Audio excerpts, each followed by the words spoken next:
नवा माली साल मईशत की शरह नमू 2.7% रही। वज़ीर ख़जाना मोहम्मद औरंगज़ेब ने कौमी इक़्तिसादी सर्वे पेश कर दिया। बताया कौमी मजमूई पैदावार में इजाफा मौशी तरक्की की अलामत है। महंगाई में इजाफे की शरह रिकॉर्ड कम हुई। शरह सूद 22 से गिरकर 11% पर आ गई। मईशत में बतदरीज बेहतरी आने लगी। दुरुस्त समत में जा रहे हैं। सबसे पहले मसाइल ख़त्म करने हैं। IMF प्रोग्राम का मकसद पायदार मौशी इस्तेहकाम है। इस्लाहात जारी रहेंगी।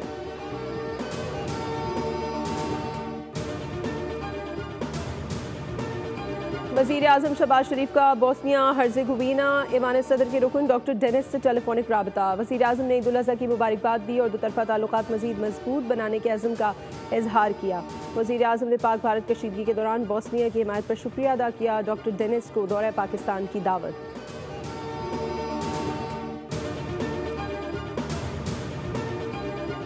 और सक्खर से शादी करके भारत जाने वाली खातून को शौहर ने कत्ल करके खुदकुशी कर ली। सपना कुमारी की संजय कुमार से 6 माह कबल शादी हुई थी। खातून के अहल खाना के मुताबिक सपना कुमारी का शौहर ज़हनी माजूर था। अपनी बीवी को तशद्दुद का निशाना बनाता था। बच्चों को ट्यूशन भेजने के बाद फ्लैट के दरवाजे बंद करके संजय कुमार ने सपना कुमारी को कत्ल किया।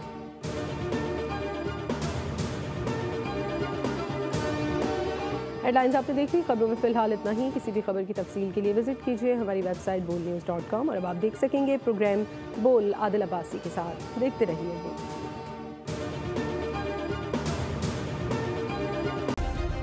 सब्सक्राइब करें और बेल दबाएं ताकि कोई खबर रह न जाए।